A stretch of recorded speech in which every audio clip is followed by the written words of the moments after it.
So this is a series of weekly colloquia that we have here, where we take advantage of workshops and meetings that are happening here at ICTP-SAIFR to ask for one speaker of the meeting to give a talk to our general community. So we have a community of 60 or other 60 grad students, postdocs, and professors. So today we're very pleased to have Professor Alice Abreu. So Professor Alice Abreu is an emeritus professor at Federal University of Rio de Janeiro. She was also director of the Gender Site, which is it's a gender in science, innovation, technology, and engineering. It's an international initiative to promote the role of women in science, innovation, technology, and engineering. And she has a PhD, so she has a master's in sociology from London School of Economics and Political Sciences, PhD in social science from the University of São Paulo, and she was vice president of CNPq from 1999 to 2002. Good times. Good times. Good times. And from 2006 through December 2010, she was director of the regional office of the International Council for Science in Latin America and the Caribbean. And she was also the coordinator of the regional initiative of this International Council for Science in Rio +20. So it's a pleasure to have Professor Alice Abreu. She's going to talk about increasing diversity in STEM, issues and challenges from a gender perspective. Thank you very much. Thank you for the introduction. We're going to have a journey here today because, in fact, when you think about gender and science, it's been a while now that the topic is on the table. It really started, gender studies began before that, in the late 70s. But science was not in the radar of gender studies. It was only in 95, on the 4th World Conference on Women in Beijing, that finally the issue of science and technology was put together with gender, and that there was this paragraph on the Beijing Declaration. It was the first time that officially it was put at the table as an issue. Since then, there were lots of studies, lots of research, but really a very important change in the way this was perceived. Initially, it seemed that it was only a question of numbers, that you had to increase the number of women in science, and that this would solve the problem. But nowadays, more than ever, we perceive that it's not a question for women. It is not a question of increasing numbers to make the issue for women better. It is the question of making better for science. A better gender equity is good for science. And it is really perceived after 30 years of increasing point initiatives, that isn't enough either, that you have to have real, very profound structural changes to be able to change the situation. And finally, the question of gender and sex is fundamental for the scientific knowledge itself.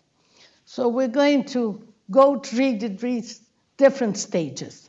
Professor Londa Schibinger, which is the John Hind's Professor of History of Science in Stanford, she has a way of telling this story very succinctly. She says, we went from fix the numbers to fix the institutions and fix the knowledge. We're going to go through this and see what she means by all that and how we can look at this. First of all, what is very clear is that we have to have numbers. Without numbers and without knowledge, we cannot face the problem. But it is not an easy thing. I'm going to give some examples. The pioneering here was the European Union, that since 2003, they have what it's called SHE figures. Every 3 years, the 27 European countries are mandated to give a list of indicators on gender and science that is published. This is the last one published, SHE figures. But to achieve that, what was needed more than 20 years of discussions in a committee called the Helsinki Group that got together the 25 countries to discuss the issue of gender and science. And finally, in 2003, they had mandated the countries to have that. To have an example, I'll give some later on when I talk about Brazil and Latin America. Very recently, this has been also taken up by UNESCO, and because of that, several countries are now looking at it. UNESCO developed the SAGA project, which was thinking again what indicators are needed if you want to understand the issue of gender and science and how to produce them. And if you look at the way, that's very difficult if you want national statistics. So UNESCO now has several countries that have accepted, and they have a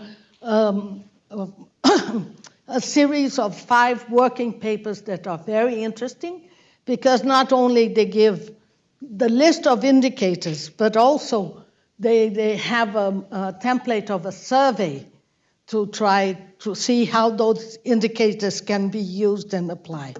And finally, you will hear of it later. The International Science Council has funded for 3 years now a very important project called the Gender Gap Project that has almost 50,000 answers on the survey, and that from more than 100 countries, I think, or something like that. So you'll hear about that. So we will finally have a very widespread survey that will give you some indicators of how this is going on. Why is it important to have this? Why do we need to measure this? Because science today is very different than science 50 years ago. Today it is increasingly global. It means the collaboration of an increasing number of countries. It deals with very complex scientific challenges that need new knowledge and new approaches. And it is mainly transdisciplinarity and new actors that comes into the play. If you look, for example, the list of countries that publish now, there are completely new actors on the block now. China, Brazil, India, Korea, things that 30 years ago, they were not there. So it changes very much. They are also very sensitive politically and raises question of equity and transparency. And there is a great and critical relationship between global and local challenges and solutions. So what we see in some recent is how interesting that new actors bring new themes and new specializations. Physics is still very much on the realm of Russia and France and Germany, but Brazil, for example, has an increasing presence in medical science and in biodiversity and these types of things. So changes, with impressive increase in some of these. I think here's the Brazilian on 2015. As you see, it is here medical sciences and biological science. These are the 2 great areas that Brazil published and that are internationally recognized. And here again we see this new specialization Brazil, China, and India had completely different scientific interests from the more developed countries like US, Japan, France. France, of course, mathematics is a clear winner in France, as is physics in Russia and physics in Japan. So there are countries like this. So why am I telling this, and why is it important from the point of view of gender? Because when you look at a recent report about gender and publication, which is the Elsevier report on gender in the global research landscape, for the first time, they managed to genderize the data. Until this report, there was no way to know what sex the authors were, because it was just by the name. So Elsevier did a fantastic job. They have now about 5 or 6 dictionaries for each language that allow you to pinpoint the sex of the different names with about 90% of efficiency. And they showed how different it is, the way that women publish in relation to men. First, it is interesting that women publish, is it readable? Yes. That women are increasing the number in the publishers, but mainly they publish few research papers, but they are not much difference on the impact these papers have. So the impact is the same. And also they don't collaborate internationally so much, but they use much more interdisciplinary approach. So why I'm telling all this is that when you have numbers and you can look at situation, you understand what's happening. You finally are able to look and say, wow, it is not a question of that women must be like men, but that when women come into the group and into the picture, something changes, and we have to understand what it is. So, if it's not a question of making women more like men and in more numbers, what is it? What is the issue there? And we understand that it's not a question of the individual researcher, it is a question of institutions. Men and women do not experience or advance in scientific careers in the same way. Scientific systems and conventional understanding of leadership are not gender neutral. They are oriented to accommodate men and their traditional roles and expectations. And the dominant narratives about scientific leadership preclude women's needs and roles. This is very stark conclusions from a report from Gender Insight. And what are these structural institutional changes that we need to do? Because we finally understood by all this amount of research how a scientific career functions. It has different stages and in different spaces where it's gone through. But the space where it really, where you act it out are the institutions you work in, the labs, the universities, the research centers, etc. And it is this that have this culture of qualification and training, of recruitment, of retention, and of advancement that leads to a successful scientific career. And on each of these issues, the issue of gender is important.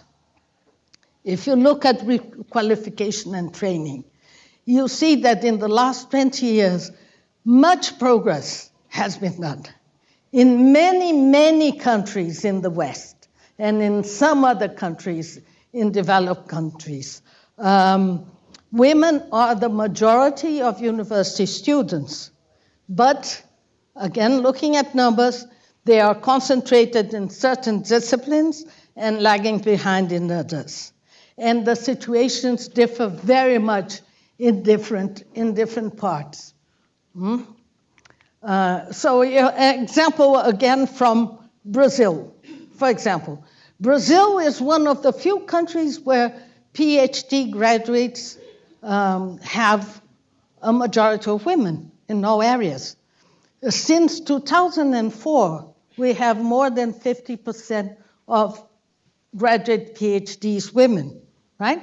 But if you look here, you can see that they are concentrated in certain areas. If we are 54% in all areas, in agrarian science, biological science, health science, and multidisciplinary programs, women are the majority. They are not the majority in what we called in Brazil exact science, all the science here represented, and engineering, right? But more than that, if you look again and trying to understand inside these areas, if you look from the exact science and the engineering, you will see that even there, women have had an upward, how to say, linha, I don't know, line in several of them. Of course, if you look at computer science, physics, and mathematics, that is where women are the least represented. And it is interesting, we have to understand why. And the other interesting thing on the engineering side, which I think is very interesting, is that in fact you have some engineerings where the PhDs, women are very, why mining? I don't understand. It must have been something out of the curve that year. That's the only explanation, right? Because it went up from 25 to 60. So something's wrong there. Men go to work before finishing their PhD. No, but that is a gap of 40. Yes, this is very... It's small numbers. Yeah, small numbers, yes. Small numbers. Yes, probably. And suddenly there were two more students and that's it, yeah. Huh? So what you see, the importance here. Huh? But if the recruitment has increased significantly in many countries in the world, we still have a problem when you look at advancement, retention, and the career itself. And there are several important moments in this career where the women start dwindling, right? The first is whether to end the university and to graduate studies. That's the first decision. Will you do that? The second big decision is after you decide to stay and have a PhD, will you work on your area or not? That's a big, And once you're have done all that, you are in the group that has stayed and worked in research, even there are leakages. Teresa Rees, who was the president of the Helsinki group for many years, has this thing which I think it's worth reading, that whatever the country, whatever the discipline, and whatever the proportion of women among the undergraduate population, men are selected disproportionately to their numbers in the recruitment pool at every stage of the career ladder. And they did that looking at numbers from the EU, not...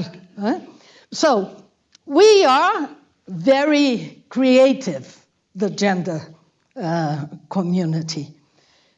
And they have looked at several aspects of what this career needs.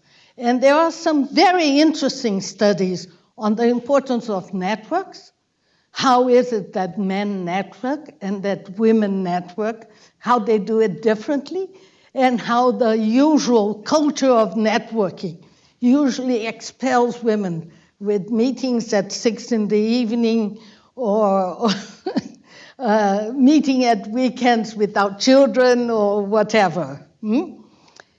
Access to funds is another important thing of the career. And there are now an increasing number of research councils that are really trying to modify the way they give out funds so there is more equity in the way they do that. There are all sorts. Well, there was a very nice story that said that funding and recruiting would only be really fair if we did it like the orchestras did. Because if you look at the, how to say it in orchestras, 50 years ago, there were only men. And when did they start recruiting? When they did a blind test. People played the violin behind a curtain. So we keep saying that in science we should have blind tests, we should have a curtain, but it's very difficult. And you have examples. For example, New Zealand now has, the National Council has all types of new ways of trying to have referees without knowing what the gender of the person applying is, but it's all very complex. The other thing that was looked at by the European Union, which is very interesting, is what they call the construction of excellence. We cannot do science without having excellence. So how is this constructed without a gender bias, and how can you do that? And there are several interesting studies about that. There's also the pay gap. If you look at the numbers, it's staggering. No matter where, no matter what, even in Brazil, where theoretically we earn exactly the same thing, if you look at the whole pay, women have about 30% more. So it's something to look at. And finally, something that is very close to the lives of the women who take this path, which is the equilibrium between work and family. This is something else that, and I think in spite of everything in Brazil and Latin America, we have certain facilities that many women in Europe and the States don't have. Our family is closer by, paid care work is not as expensive, etc. But this is something that when you talk with girls that are taking this career is something. And here I mentioned something that was discussed before, that institutional cultures, culture and society, class, ethnicity, race, and generation are the other aspects that you have to look at. It's not only gender. So it's what we will call intersectionality. So to have a look at what this means, and if I'm not talking on the air, this is one of the few data we have in Brazil that is extensively used, which is the data on CNPq, on scholarships they provide. From the undergraduate, the undergraduate scholarships, the IC, Iniciação Científica, to the MSc, PhD, the information of lead of research groups, some information refers to teachers, and the famous research scholarship that was mentioned this morning also, right? These are hard numbers, right? You go from 57 to 34, and the scholarships is 34 because we don't disaggregate it by levels, because on the A level of the research scholarship, it doesn't go much beyond 25. And what is more incredible on this is that it's a flat line for the last 10 years. The because all the other scholarships, you have a very nice line. It cannot go very high, but it's always an upward going line. The research scholarship is flat, doesn't change. Why doesn't it change? How is it? Why is it so? We have to try and understand it. I have some hypotheses. All the other scholarships, except these ones, are very decentralized in the way they are distributed. Right? CNPq and CAPES gives the scholarships to the programs. It is the programs that distribute them, which means, of course, that you have a much more down to the level of the actual program, and almost all graduate programs have entry exams, therefore the scholarships are given through this method and so on. The research scholarship is the only scholarship that is given by a centralized committee at CNPq. And if you look at the composition of the committees, that changes every year, but you can see, you can understand a little bit why. So to look at all these problems, we have a wealth of concepts and metaphors. A glass ceiling. The new one, which I like very much, is what they call glass cliff, which is the idea that when everything is very bad and very difficult, you call a woman to take care of it, and she has to hang on the cliff so that it doesn't. So given all these barriers that is represented by all this, how do women become leaders in science? And what pathways do they pursue to achieve seniority and recognition? Well, we have examples of how they're trying to change it. The European Union, since the 5th framework program, finances institutional programs of structural change in gender equity. And they have financed one here, this one from Sciences Po is very interesting. They are usually network programs of about 3, 4, 5 institutions that pledge themselves to work together to institute policies to change the question of gender equity. And it's very interesting because we are now, they have now finished their 5-year period, and they have the final report and the evaluation. And the results are really striking. First of all, how difficult it is. All of them, and they were networks of very different universities. This EGEDA program here, I think it was Sciences Po in France, it was a German university, a Croatian one, and I don't know what else. So very different institutions.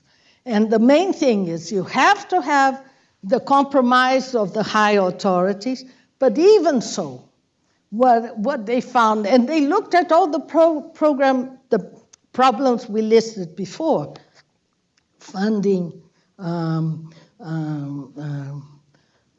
distribution of research projects, all the issues we talked about. But anyway, there's the issue is there. And there are other type of programs that are not research programs, but more institutional and government level programs. The older one is the one from the United Kingdom called the Athena Swarm. And it's a very interesting thing because it is not a funding program. It is a charter. So you have an Athena Swarm charter, which is like a constitution, where you have the several things that you must do. And institutions sign up to this charter. And they attain 3 levels: bronze, silver, or gold. And since 2 or 3 years, the National Council of the UK, which I forgot the name, I don't know, something, only gives funding if you have attained the silver level. So this has changed the way that universities in the UK look at this problem, because now it has consequences, right? So it's very interesting. The other very institutional program was the advanced program in the US. It's an older program, and it worked a little bit different. It was a free call, and it was a 10-year, highly funded program. For 10 years, that institution had to have levels of different equity actions and goals to reach. And so there's one also in Japan. The advanced program did some interesting results, but they were so good that they now change it. And now the AAAS has taken the experience of the advanced program and instituted a program that they called Sea Change. And I liked so much the poetry. I don't read poetry too much, but this one is so beautiful and so apt to the Brazilian situation, where it seems that further shore are not reachable at the moment, that I thought I should leave it here for you too. So what they're doing is taking the advanced program and modeling it a little bit like the Athena Swarm. And now they also have a Sea Change stamp. And they also have different levels of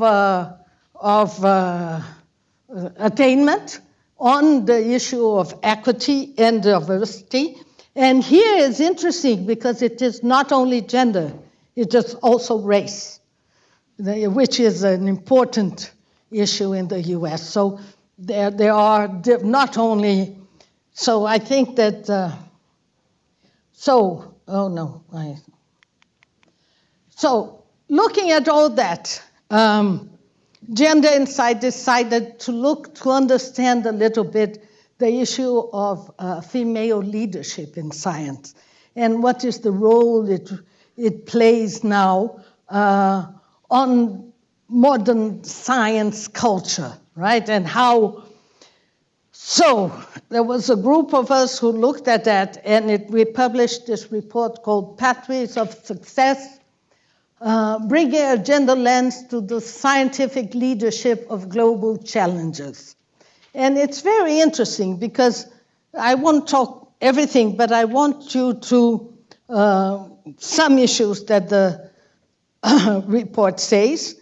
It recognizes that a vast amount of work has already been done. It looks at levels not usually looked at.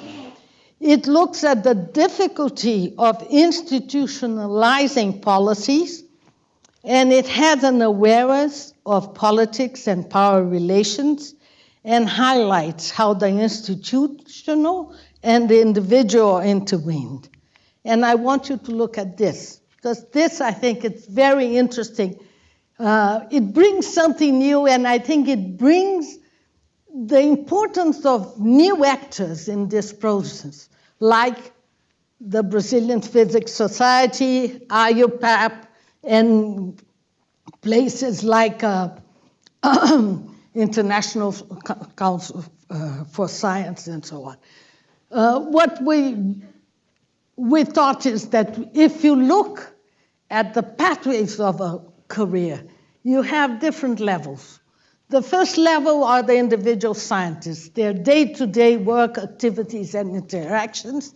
And I think that in that, many progress was made. I think that nowadays, the issue of diversity in gender is on the table for conversation everywhere. Even in places you don't expect, for example, OECD an economic commission of very developed countries that now looks at the issue of gender very explicitly and the importance it has for global enrichment and so on. But in every single Congress you go, no matter what kind of scientific issue you're discussing, the issue of diversity and gender today is mentioned. So I think that here it's where, then there are the more institutional level of the university, institutes, laboratories, and so on, which we have seen how difficult it is, this entrenched culture and the need to change it. But then you have another level, what we call the national level, all the science policies and so on. And here, if I look at Brazil, it's a desert, right? Again, if you look at the experience of the European Union, there are several countries where the issue of diversity and gender is inserted in the science and technology law. Spain is one of these countries. So they have a fantastic S&T legal framework where the issue of equity and diversity is stated. In Brazil, we had a plan for science and technology when TEMA started. Gender is not mentioned once. Race is not mentioned once. Diversity is not there. So this is a level where a lot of work has to be done in many countries. But I think that an interesting level is the one what we call global science coordination that has to do with the international scientific unions and associations, which I think has a very important place to do that. Because I think they're looked at very clear as examples. And they have a sort of going up and going down effect. Going down in terms of the scientists that participate in there, but also an important, how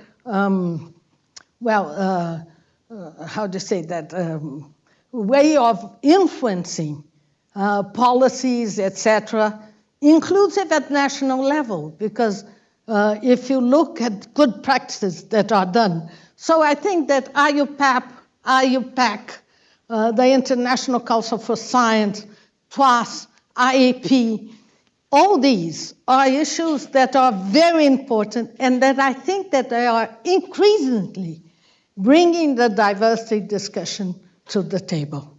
This is an example of it, right?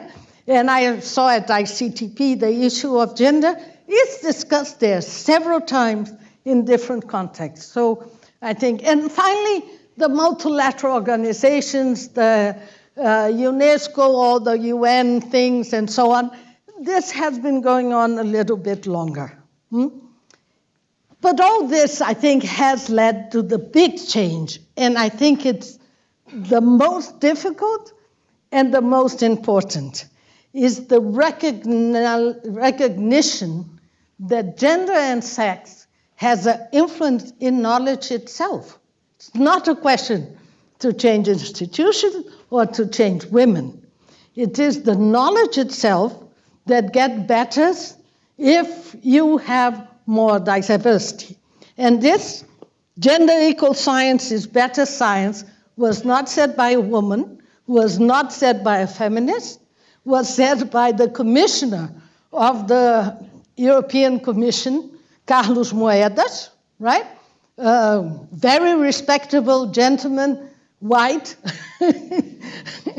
of what, mid-50s, high top career, and there he says it publicly. I think this changes things, right? And I think, why is that? Because I think it is increasingly recognized that the lack of an appropriate gender dimension in research design, in research implementation, and organization can result in serious flaws and potentially harmful effects, thus limiting scientific excellence, creativity, and benefits for society. I think it's the most recent way of looking at the issue of gender in science, and I think it's a very strong perspective, right? So, yeah, I love this thing. I took it from a paper called Gender Diversity Leads to Better Science, where Londa Schibinger is one of the authors. You see that diversity brings a lot of nice eureka lamps, right? So, why is it important? Does gender matter? And does it really lead to quality? And I think there are increasing results that shows that yes, it does. It does because you have not only to ensure that women achieve their full potential, but also bring in more diversity through the research group. Brings new ideas, new perspectives. It is not that women or blacks are better researchers. They just bring new perspectives. They bring new ways of looking at things, new ways of thinking about things, new ways of doing things. And I think this is, and what is very important is that you have to get those in all these stages, not only setting research priorities, but also in the methods and in the methodologies in evaluating all these things. So, I think a good example of how important sex and gender is if you look at this webpage. It's the webpage of Londa Schibinger from Stanford, and she gives a wealth of not only results and examples of how, and they're fascinating. I must tell you a little bit about them because they are really good. So the first thing is how amazing it is that many research really don't tell us, especially in the medical research, what are the objects they're studying, right? They don't tell us if they're men or women, right? Here, for example, this is the biomedical subfield in the US. And if you see, not only many of them are just male experiments, but many of them don't tell us what it is. Immunology, there it is. It's not very different. But there's a whole level of research that's unspecified. So why is this important? What does it result? And you will see here that they have many examples where this is important. And in all sciences, you will say, oh, we're physics. We don't need to think about this. Well, you do, because you think mathematical, you think things. And if you look at how, I'm not sure if I'm going to say this, all these mathematical methods you work with, what Londa discovered is that translation in Google was geared so that any translation, the author was always a he. So she had, and she went to talk to them, and they recognized, and they're thinking again their algorithms to see why have the algorithms acquired this type of things where sex was not recognized in the authorship of papers for the translation. But there are other things. Medical examples are easy. You all know that many women have died. Why? Because they didn't have women subjects to the issue of heart attacks. So they didn't know that the way a heart attack manifests itself in a woman is very different from men, that they react very differently from the medicines they take.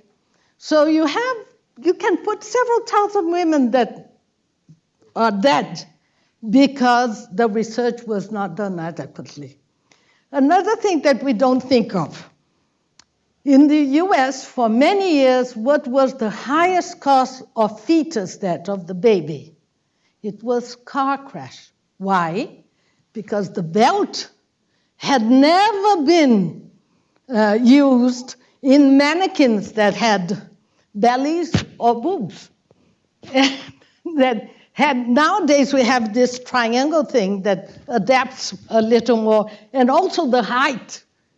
They were used in mannequins that were much taller than usually women are, and therefore when the car crash came. So there are a bit of surprising things that you have to take both sex and gender into account to have a good and excellent research. Sex in the sense of our biological differences, but also gender differences. For example, I love this story. I have this very nice friend who is a wonderful urban developer, and also the women who advised the science minister in Spain to have that wonderful law. But she talks about urban planning, looking at gender, that it's absolutely fascinating. She is now advising a piece of urban planning in Madrid. And there's things that we don't think of. For example, the way you light, the lights in the neighborhood are done. She claims that women has to have at least 5 meters of visibility so that she can see if there's any problem before doing that. So if you don't have the right lights, it is much less safe to run around. And transport, she has this wonderful, I didn't copy it, but this wonderful figure where she shows how different the way men and women use public transport in Madrid, how different. Women does a lot of short things because men usually goes twice a day, home to work, work to home. Women goes to the laundry, to leave the kids, to pick up the kid, to take the dog, to make to buy something that is missing. So it's completely different. And to have a good planning in transport, you have to think about the difference of the users. And the users are gendered. That's what we say, right? You cannot forget about that.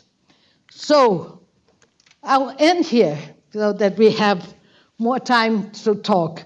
But I would like to end with this citation of this report from Gender Insight, which says, as its end piece, it is not enough to address women scientists' challenges, or to amend organizations' policies, or to ensure a gender component of research in today's global challenges. Rather, it is about connecting these steps to create multiple and reinforcing pathways to success. And I end here.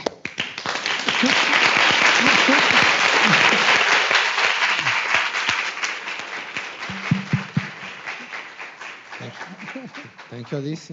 So we have, wow, time for questions. Thank you. Thank you for a very interesting talk.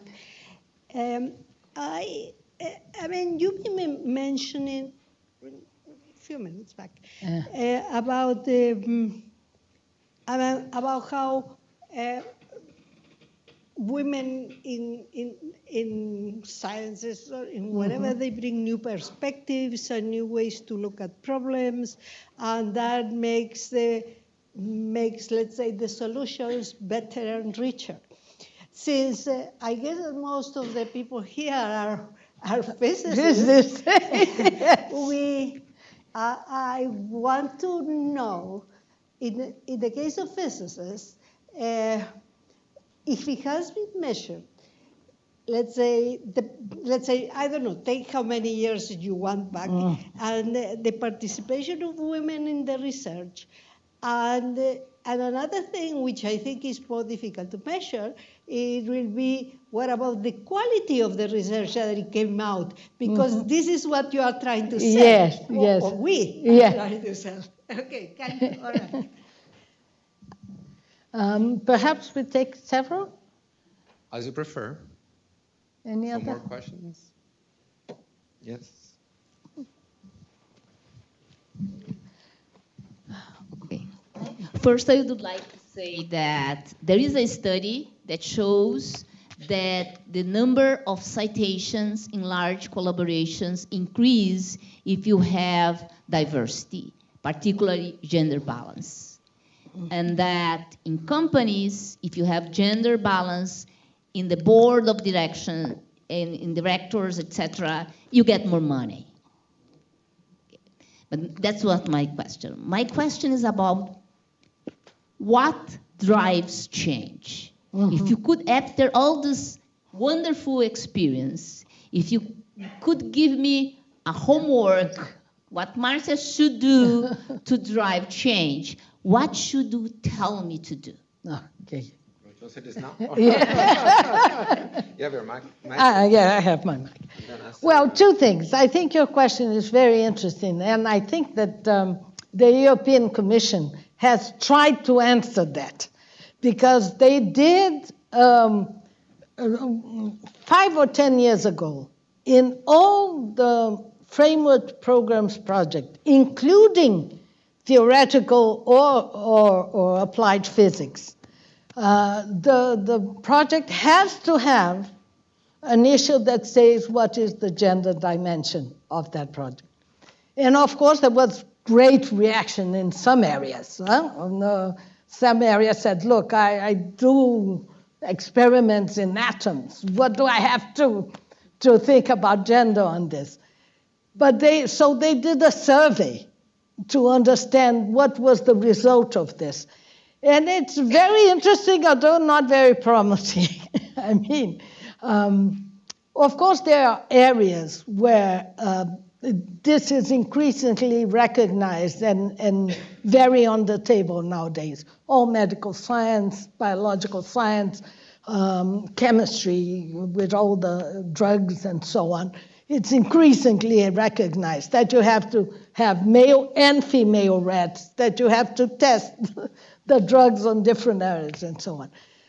But it is very difficult to implement this, and the reaction is strong in certain areas, and the steps are very slow. But there's I can give you afterwards the report that came out of that, which was very interesting, because now it's interesting with the way they do it, because not only the person who is applying need to do this, but also the committees have a training on how to deal with the issue of gender and so on. And Marcia, I don't know, it's several things you have to do together, I think. I think you have to motivate the higher science policy level. I think that's an important issue. So how to start doing that? Because the other activities, people do. I mean, in Brazil now we have more time if the woman is pregnant. You have a lot of women's studies that are reacting very much if they feel that the setting where they work is not. I think the issue is there. I haven't talked about sexual harassment, for example, which is another thing that on the table. But I think that all these are punctual, right?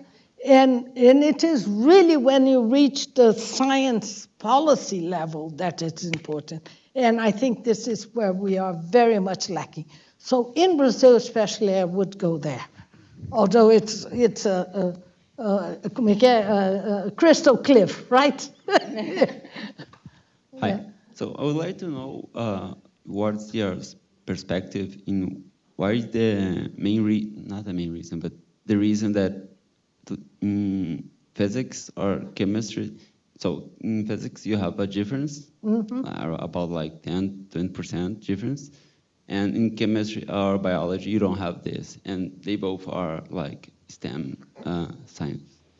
Yeah, it's an interesting question, because if we knew that, I'm sure we would be able to have lots of women in physics and mathematics.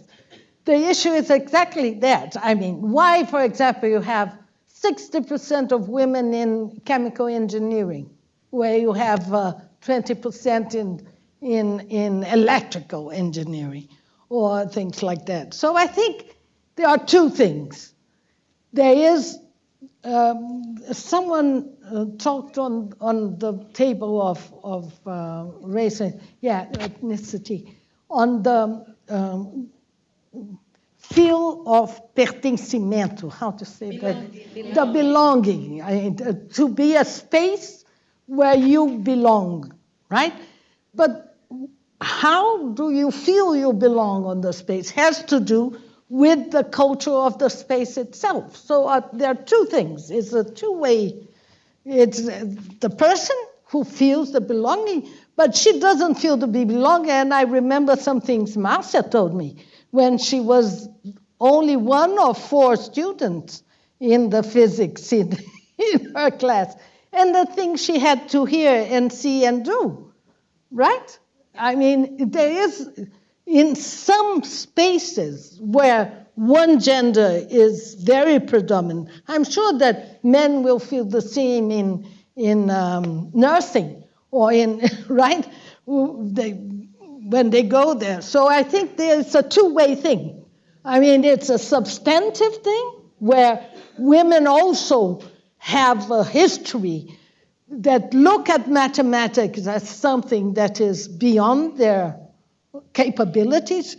And it's interesting because it's only from 15 years upwards, because before that they compete with boys with no much problem. So it's again a question of culture norms, etc. For example, you know that in Brazil we have the OBMEP, which is the but the public one, right? Yes, and I knew, what's her name, the one who coordinated it for a very long time. Anyway, she was and she told me, look, I have children of 6, 7, 8, 10 years that are gold medalists, girls. And suddenly, when they're 15 and 16, they don't even get to go to something changes there. And I think it's cultural. So I think you have both. You have a more substantive thing that you must give women the opportunity to expand certain abilities that they don't see as women's abilities. But there's also the issue of the institutional culture and the institutional background so it's a hard nut to crack. It's not easy. Somebody asked, I think. Just a second. Yeah.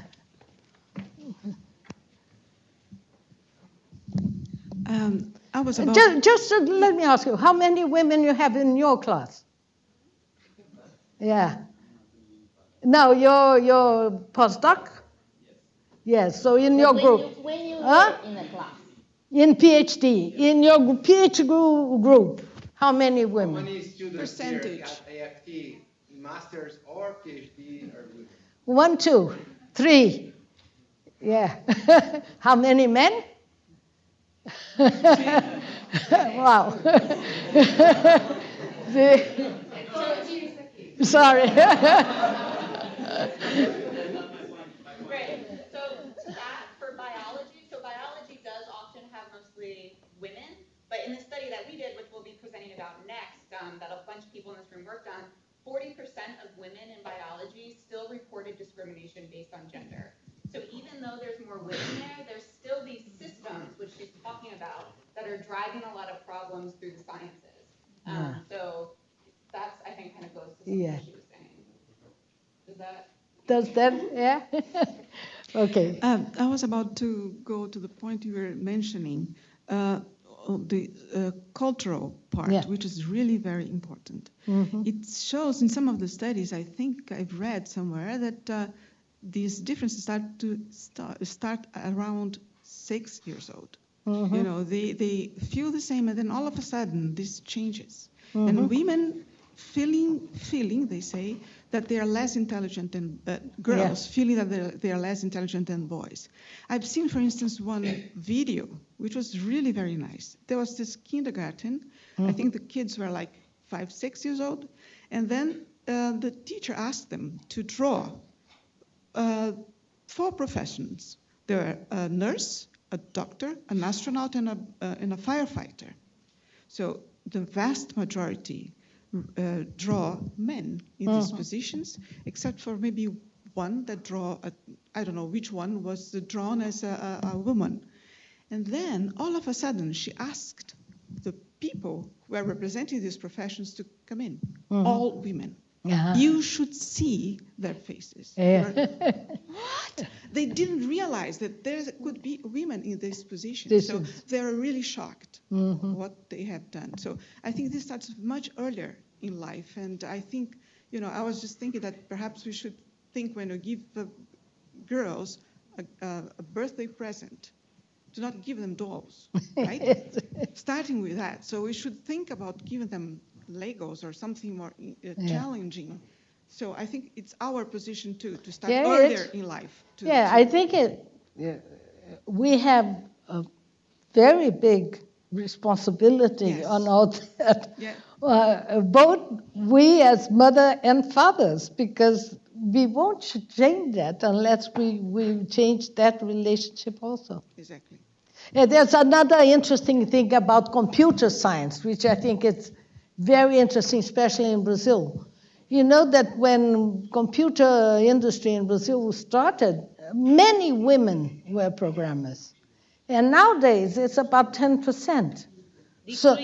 Decreasing. So why? How come? And one thing that I think someone mentioned, which I think is interesting, is that perhaps we should change the way we look at programming and say that it's not a mathematical issue, but it's the issue of a new idioma, I would say that, language.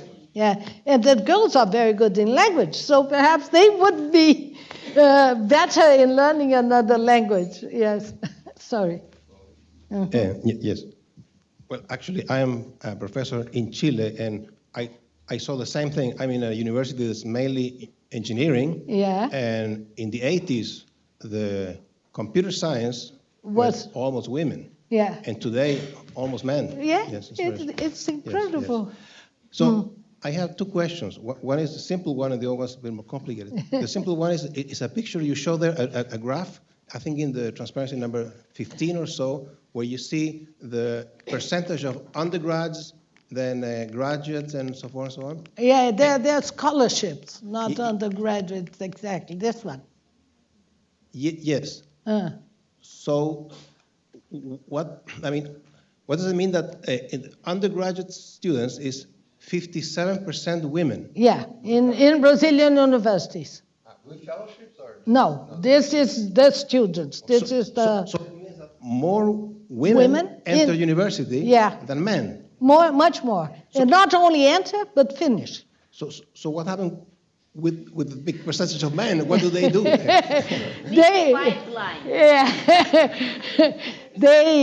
First of all, in Brazil, as in other parts of the countries, the issue of boys is a big issue of young men, right? Because young men are much more prone to not go to university because they have to work or they go to bad things like drugs, right? So this is an issue. It's the same in Caribbean. It's exactly the same problem. So it's an issue. But you see that after that, it changes. Yes. Right? And Brazil is not the only one. Several Latin American countries have more women in university than men. It's possible. So now that I want you to clarify something that I noticed. Concerning toys, actually, Yeah. when I was a kid, I didn't like women's toys, but they're very boring to me. But I thought, well, it's because I was a boy. But then I had a daughter. I got married, I had a daughter, and my daughter always would go to the stores, and she preferred the boys' toys because they were more entertaining. They had more things, etc. So we bought those things. She played with those things, and okay, fine. Then I had a boy, and they were both playing together, of course, with the same kind of toys, cars and things like that. But then at some point, I noticed a difference that my son, who was younger, was complaining to my daughter because she was playing with the cars as if they were able to speak and see. And he said, no, cars don't speak. Yes. So I don't know how to explain that. Maybe it has to do with the fact that there are more women in biology and more men in engineering. No, but the fascinating thing is that it changes country to country. For example, one thing that amazes me, in Turkey, of all people, women are the majority in engineering as a whole. I mean, they have, I don't know, more than 60% of women engineers. So how come? There are things we have still to think about. Hello. Thank you very much. It was a very nice talk. So I understand that we have different levels to do things that has an impact, like individual, groupal, or institutional. But I also realized that in every or in most of the meetings in which we talk about gender and science, we don't have men in the audience. So I'm glad that here there are a lot of men. But my question would be, knowing that most men are in positions of hierarchical positions, that they take the decisions. So what would be your advice to invite them to be there, to be here in the audience listening? Yeah, but again, I think that's changing. I'm delighted with Dion just today. But I mean the grown-up white men, because I see a lot of young men attending. But what about the directors of institutes? I mean, what would be your advice to let them know? Have you ever heard of or been to a meeting called Gender Summit? Have you heard of that? No, if you go to the Google, you will see Gender Summit. Well, this is an NGO called Porsche, who for now more than 10 years has brought together twice a year for 1 day, 1.5 days, people to discuss science policy. And it's amazing because she brings the white, male, very high top men, and they come and discuss it. But I think that Europe has a special case because it had this Helsinki group on their ears for more than 20 years. And this was a very special, it was an advisory board, so it was not government, right? But it had, it could enforce things. It could ask for data. It was an advisory board, but with a very strong presence in all countries. And I think it made a difference because it was serious work. It was not, how to say that, a very, it did scientific reports on things. It had, it used data, it argumented. So I think this changes. And if you go to these gender summits, it's incredible because it's, as you said, we who deal with gender, we usually go and there's only women, right? No, Gender Summit makes the case of bringing the high-level politicians of each country. And there they are, and they're there and they discuss. And I think it's influencing. For example, I went to this meeting of the Global Research Council, which is the meeting of all the research councils, do CNPqs da vida. And there was this very interesting person from Ireland discussing science, policy, and gender. It's incredible. There they are. They're changing the way they do things. And they're 60 plus. I mean, it's not a young guy who thought of that. I mean, it's someone who had experience and who is looking at it with new eyes. So I think it's possible. And I think this is where you have to start. I mean, you cannot. Let me tell another nice story, I like at least. When I was in Washington, I was to a meeting at AAAS, and there was Lídia Brito there.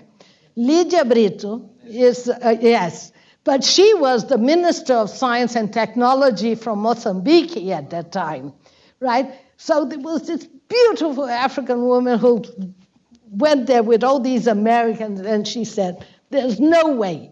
In Mozambique, we have to do everything at the same time.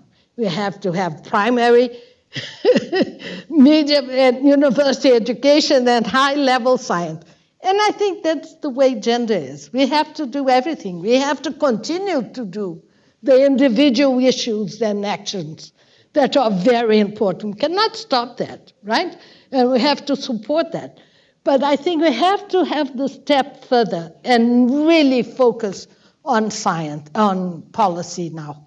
Because otherwise, the individual actions take out a little bit of the focus, right? They focus too much on the individual and not on the issue, on the institutional and issue. Yeah.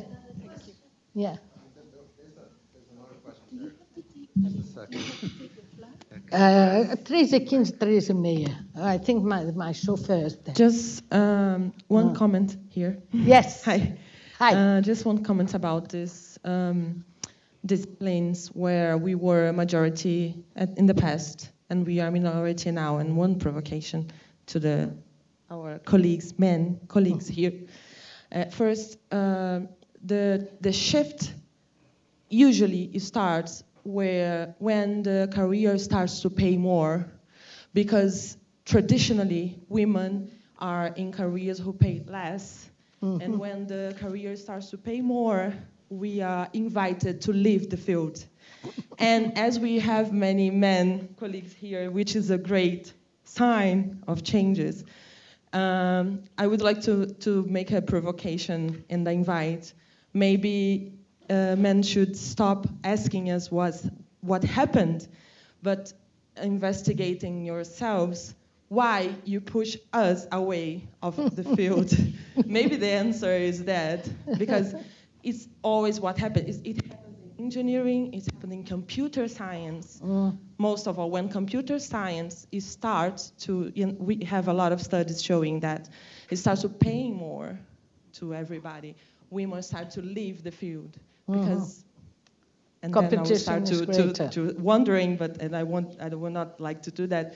But the fact is, when the money comes, women are invited to leave. Not invited, not politely invited, but really pushed to leave the field. Okay.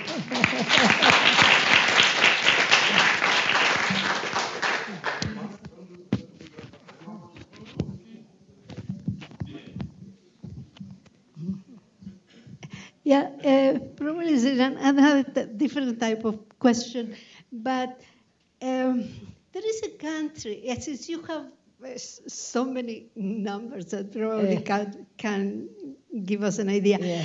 There is a country in the world that's been governed by women for at least a quarter of a century, and that is Bangladesh. Yeah, it's been one or the other, but there are only two of them, and they exchanged the government, but they've been in the government always the women. So what I want to know is the fact of having had for that long a time, they should have some results on this. So has the situation of women in Bangladesh changed?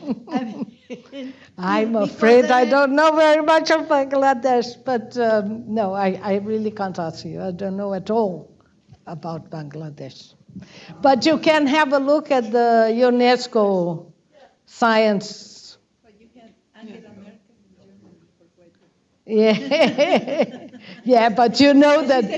Yeah. I just have a quick comment. I think that it's primordial, as you say, to have an organization on higher level, institutional level, and so forth.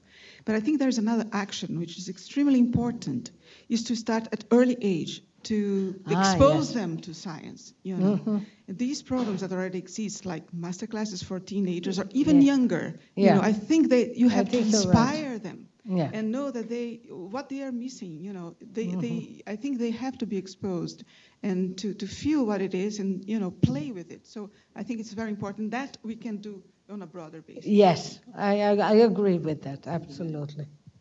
Yeah. Okay, now, so I have to take a plane. Oh yeah. So that's what I was going to say. So it's getting late. So there's some refreshments upstairs. So let's thank Alicia again. Thank you. Thank you. Gostou? 30 anos, uma hora. Pode, eu te posso. Não, mas